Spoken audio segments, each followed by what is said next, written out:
নবী সাল্লাল্লাহু আলাইহি ওয়াসাল্লাম বলছেন, আহতাসিবু ইনদাল্লাহ, আল্লাহর কাছে আমি আশা করি যে আইয়ুকাফিরু আস-সানাতাল্লাতী ক্বাবলাহ, এই একটা সওম রাখলে আল্লাহ রাব্বুল আলামিন আপনার আমার 1 বছর বিগত জীবনের সমস্ত গুনাহ মাফ করে দিবেন ইনশাআল্লাহ। স্কলাররা বলেন যে এটা সগীরা গুনাহ, আমি এই ব্যাখ্যা করতে চাচ্ছি না। আল্লাহর কে জানে, আল্লাহ পাক যদি তাকে তৌফিক দেন, সে যদি তওবা করে তার কবিরা গুনাহ তো আল্লাহ মাফ করতে পারেন না? আচ্ছা, তাহলে আমরা আমাদের আমল দুটো পেয়ে গেলাম। 1, এই মাসে নর্মালি বেশি বেশি সওম রাখবো। 2, 9, 10, 11 সওম রাখবো। যদি এটাও না করতে পারি, কমপক্ষে 10ই মুহররম অবশ্যই সওম রাখবো ইনশাআল্লাহ তাআলা। আল্লাহ পাক তৌফিক এনায়েত করুন, আমিন। এখন আসুন, এই মাসে আরও একটা আমল নবীজি বলেছেন, যদিও এই হাদিসটা সম্পর্কে ইমাম তিরমিজির কিতাবে আছে, হাদিসটা একটু গরীব, কিন্তু আমি ফজিলতের স্বার্থে কথাটা বলছি। নবী সাল্লাল্লাহু আলাইহি ওয়াসাল্লাম বলেছেন, সাহাবী এসে জিজ্ঞাসা করছেন যে এই মাসে আমি বেশি বেশি সওম রাখবো, ফজিলতটা কি? নবী করিম সাল্লাল্লাহু আলাইহি ওয়াসাল্লাম বলছেন যে এই মাসে আল্লাহ রাব্বুল আলামিন বিগত অনেক সম্প্রদায়ের তওবা কবুল করেছিলেন। সুবহানাল্লাহ। এই মাসে আল্লাহ পাক বিগত অনেক সম্প্রদায়ের তওবা কবুল করেছেন এবং আগামীতেও অনেকের তওবা কবুল করবেন ইনশাআল্লাহ। তো তার মানে আমরা বুঝলাম আমাদের আরেকটা আমল এই মাসে বেশি বেশি, এই তো মাশাআল্লাহ, বেশি বেশি তওবা ইস্তেগফার করা। এখন আসুন, আমি ইস্তেগফারের আপনাদেরকে 2-3টা দোয়া শিখাই দেই আগে ছোট্ট করে।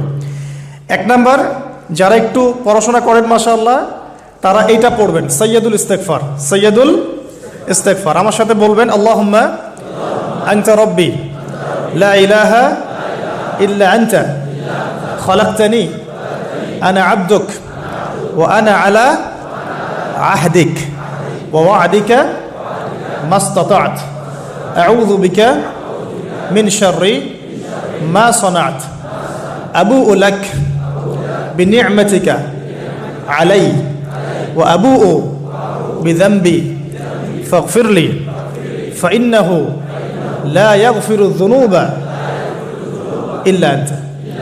এই যে আমরা গত লেকচারে বলেছিলাম যে আমাদের ইবাদতগুলো অন্তঃসার শূন্য হয়ে যাচ্ছে এই কারণে, বিকজ আমরা অর্থটা বুঝি না। এই যে দোয়াটা আপনি করলেন, নবী সাল্লাল্লাহু আলাইহি ওয়াসাল্লাম বলেছেন যে এই দোয়া পড়ার পরে যদি কেউ সকালে পড়ে রাত্রের আগে মারা যায়, জান্নাতে চলে যাবে ইনশাআল্লাহ। রাতে পড়ে সকালের আগে ইন্তেকাল করলে জান্নাতে চলে যাবে ইনশাআল্লাহ। তো কি পড়লাম? আল্লাহ পাক বলছেন, নবী সাল্লাল্লাহু আলাইহি ওয়াসাল্লাম বলছেন, আল্লাহুম্মা, হে আল্লাহ, আনতা রাব্বি, আল্লাহ তুমি আমার রব, খালাকতানি, তুমি আমাকে সৃষ্টি করেছো, আনা আবদুক, আমি তোমার বান্দা, ওয়া আনা আলা আহদিকা, আমি তোমার সাথে যে অঙ্গীকার করেছি এর উপরে আছি, মাস্তাতা, থাকার চেষ্টা করছি, আমি সাধ্যমতো থাকার চেষ্টা করছি। আবুউ লাকা বিনি'মাতিকা আলাই, আমার উপরে আমার যে উপরে তুমি যে নিয়ামত দিয়েছো আল্লাহ, এগুলো আমি স্বীকার করছি। হে আল্লাহ, তুমি আমার উপর যত নিয়ামত দিয়েছো আমি স্বীকার করছি। ওয়া আবুউ বিযামবি, আমার যত গুনাহ আল্লাহ সব স্বীকার করছি। এইভাবে যদি বান্দা আল্লাহর কাছে দোয়া করে, আল্লাহ মাফ করবেন না? সুবহানাল্লাহ। ফাগফিরলি, আল্লাহ আপনি আমাকে মাফ করুন। ফাইন্নাহু লা ইয়াগফিরু যুনুবা ইল্লা আনতা, কারণ আপনি ছাড়া যুনুব কেউ ক্ষমা করতে পারেন। ব্যাস এইভাবে বুঝে এটা যদি না পড়েন, অ্যাটলিস্ট এতটুকু, আস্তাগফিরুল্লাহাল্লাযী লা ইলাহা ইল্লা হুয়াল হাইয়ুল কাইয়্যুম ওয়া আতুবু ইলাইহি, এইটুকু। আর এটাও যদি না পড়েন, না পড়াটা একটু লজ্জার যদিও বা, তাও যদি না পড়েন তাহলে বলবেন আস্তাগফিরুল্লাহ ওয়া আতুবু ইলাইহি, আস্তাগফিরুল্লাহ ওয়া আতুবু ইলাইহি। আচ্ছা, তাহলে আমরা কাজগুলো পেয়ে গেলাম। এখন আসুন, কেন মুহররম মাস এত সম্মানিত, কি হয়েছে এই মাসে, আমাদের করণীয় কি, কিভাবে নবী সাল্লাল্লাহু আলাইহি ওয়াসাল্লাম এই মাস অতিবাহিত করেছেন, এই মাসের সাথে এই জামানার কি সম্পর্ক, আর এই জামানার বর্তমান ফিতনাগুলোর সাথে নবী মুসা আলাইহিস সালাম, আশুরা, ফিরআউন, এগুলোর কি সম্পর্ক, বোঝার ব্যাপার আছে কিনা? আচ্ছা, একটু বোঝার চেষ্টা করুন আল্লাহর ওয়াস্তে, একটু মনোযোগ দিন। দেখুন, প্রথমে বলে নেই যে এই মাসে নবী সাল্লাল্লাহু আলাইহি ওয়াসাল্লাম কি করতে বলেছেন আমাদেরকে। আমরা এই মাসে অনেক কিছু করি, কেউ বুঝে করি, না বুঝে করি। বুক পিট চাপড়াবে কিছু মানুষ, মাতম করবে, অনেক কিছুই করবে এই মাসে, এই কয়দিন পরে। নবী সাল্লাল্লাহু আলাইহি ওয়াসাল্লাম কি করেছেন? নবী করিম সাল্লাল্লাহু আলাইহি ওয়াসাল্লামকে একজন সাহাবী এসে জিজ্ঞাসা করছেন যে আইয়ু শাহরিন আফদালু ইনদাল্লাহ, ইয়া রাসূলুল্লাহ সাল্লাল্লাহু আলাইহি ওয়াসাল্লাম, রমাদান মাসের পরে কোন মাসটা আল্লাহ পাকের কাছে সবচেয়ে বেশি উত্তম, আমি সওম রাখবো, রোজা রাখবো? নবী করিম সাল্লাল্লাহু আলাইহি ওয়াসাল্লাম বলছেন যে তুমি যদি রমাদান মাসের পরে অন্য কোনো মাসের সওম রাখতে চাও, ফাসুমু শাহরা মুহররম, তোমরা মুহররম মাসে সওম রাখো। কারণ এটা হচ্ছে শাহরুল্লাহ, এটা আল্লাহ পাকের মাস। এটা কার মাস? এমনিতে তো সব প্রতিটা দিনই আল্লাহর, প্রতিটা রাতই আল্লাহর, তারপরে আলাদা করে স্পেসিফিকলি বলা হচ্ছে মুহররম হচ্ছে আল্লাহর মাস, মুহররম হচ্ছে আল্লাহর মাস, অতএব রমাদান মাসের পরে তোমরা যে মাসে বেশি বেশি রোজা রাখতে চাও সেটা হলো মুহররম মাস। আমরা কি আমাদের আমল পেলাম? তাহলে মুহররম মাসে আমরা কি করব ইনশাআল্লাহ? এটা জরুরি নয় যে শুধুমাত্র একদিন, 2 দিন, 3 দিনে রাখতে হবে। আপনি চাইলে এই মাসে বেশি থেকে বেশি শ্রম রাখতে পারেন। আল্লাহ পাক আমাকে আপনাদের সবাইকে তৌফিক দান করুন। এই দিনে আল্লাহ রাব্বুল আলামিন মূসা আলাইহিস সালাম এবং তার কওম মানে বনু ইসরাইলকে নাজাত দিয়েছেন। ওয়া গরাকা ফিরআউন ওয়া কওমাহ, এবং আল্লাহ রাব্বুল আলামিন এই দিনেই ফিরআউন এবং তার কওমকে ডুবিয়ে দিয়েছেন। এই দিনে আল্লাহ রাব্বুল আলামিন মূসা আলাইহিস সালাম আর ফিরআউনকে মূসা আলাইহিস সালাম এবং তার সাথীদেরকে উদ্ধার করেছেন। ফিরআউন এবং তার দলবলকে ডুবিয়ে দিয়েছেন কোন সাগরে? লোহিত সাগরে। এজন্য শুকরিয়া স্বরূপ মূসা আলাইহিস সালাম সওম রেখেছেন, এজন্য আমরাও সওম রাখি।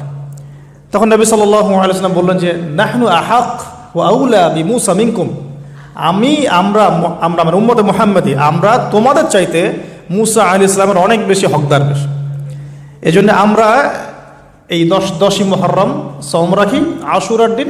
তিনি বলছেন আমি আগামী বছর বেঁচে থাকলে 9 তারিখ বা 11 তারিখ আরও একটা সওম বেশি রাখবো। তার মানে আমরা আমাদের আমল পাচ্ছি এই মাসে বেশি বেশি সওম রাখা, স্পেশালি 9, 10, 11 পারলে এই 3টা সওম রেখে দেওয়া। যদি এটাও না করতে পারি অ্যাটলিস্ট 10। আমরা কেন রোজা রাখছি? নবী করিম সাল্লাল্লাহু আলাইহি ওয়াসাল্লাম এখানে উদ্দেশ্যটা বলছেন। এই দিনে কি করা হয়েছে? মূসা আলাইহিস সালাম এবং তার কওমকে নাজাত দেওয়া হয়েছে, ফিরআউন তার কওমকে ডুবিয়ে দেওয়া হয়েছে। এই তো এই রোজার সাথে কিন্তু হুসাইন রাদিয়াল্লাহু আনহুর কারবালার শাহাদাতের কোনো সম্পর্ক নাই। এটা একটা আকীদা পরিষ্কার করে নেবেন। হুসাইন রাদিয়াল্লাহু আনহুর কারবালার ঘটনা হয়েছে নবী সাল্লাল্লাহু আলাইহি ওয়াসাল্লামের ইন্তেকালের 60 বছর পরে।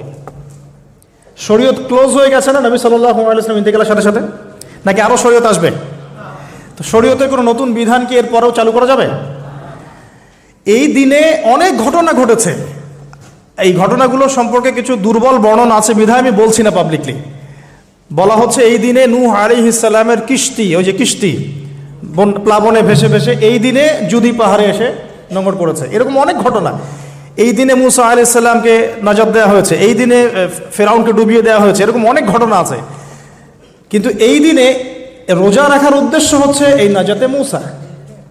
এইটা হুসাইন রাদিয়াল্লাহু আনহুর শাহাদাতের কষ্টে রাখছি না আমরা, ওইটা আমাদের জন্য আরেকটা জায়গা। ওই জায়গাটা নিয়ে যে হুসাইন রাদিয়াল্লাহু আনহুর শাহাদাত, ওইটা থেকে শিক্ষাটা আমার কি? এই ঘটনাটা এই 10 মুহররমে ঘটে গেছে। এটা আল্লাহ পাকের তাকদিরে ছিল, এই দিনেই ঘটনাটা ঘটে গেছে। এই ঘটনা ঘটার আগেই নবী সাল্লাল্লাহু আলাইহি ওয়াসাল্লাম রোজা রাখতেন। এমন না যে এই ঘটনা ঘটার পরে সাহাবীরা রোজা রাখা শুরু করেছেন, ব্যাপারটা কি তাই না। মূল জিনিসটা বুঝি, তারপর হুসাইন রাদিয়াল্লাহু আনহুর শাহাদাতের দিকে যাবো ইনশাআল্লাহ। আমরা দোয়া করি আল্লাহ পাক আমাদের সবাইকে হুসাইন রাদিয়াল্লাহু আনহুর মতো সাহস, ক্যারেজ দান করুন, তাদের মতো বীরত্বপূর্ণ ঈমান দান করুন, এবং জুলুমের বিরুদ্ধে তার মতো দাঁড়িয়ে যাওয়ার মানসিকতা দান করুন। আল্লাহ পাক সারা দুনিয়া থেকে ইয়াজিদদেরকে ধ্বংস করুন, এবং রাসূল সাল্লাল্লাহু আলাইহি ওয়াসাল্লামের কলিজার টুকরা নাতি হুসাইন রাদিয়াল্লাহু আনহুকে আল্লাহ পাক জান্নাতের উচ্চ মর্যাদা দান করুন। তো এখানে দেখুন মূসা আলাইহিস সালামের নাজাতের সাথে আশুরার ঘটনা জড়িত। রোজাটা রাখছি আমরা আশুরার স্মৃতিতে, ওই স্মরণে। এই আশুরার দিন এর ঘটনা, মূসা আলাইহিস সালামের কওম, ফিরআউন, বনু ইসরাইল, শেষ জামানা, এই প্রত্যেকটা বিষয় কানেক্টেড আছে। আমি জানি না কিভাবে আমি শব্দ নিয়ে আপনাদেরকে বোঝাবো। আমি এখনগুলো লেকচারগুলোতে বলি যে আমি লাস্ট 3-4 বছর থেকে একটা প্রবলেম ফেস করছি। অনেক কিছু বুঝতে পারছি কিন্তু আমি আপনাকে বোঝাতে পারছি না। আমি কোন ভাষা প্রয়োগ করব বা কিভাবে সিকোয়েন্স সাজাবো আমি আসলেই বুঝতে পারছি না।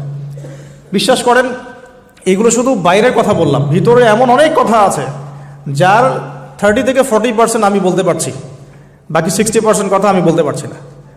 এখন আপনি ইন্টেলেকচুয়াল অডিয়েন্স হয়ে বুঝে নিয়েন যে কেন বলতে পারছি না, কেন বলতে পারছি না, কী কারণে, এটা আপনাদেরকে বুঝে নিতে হবে।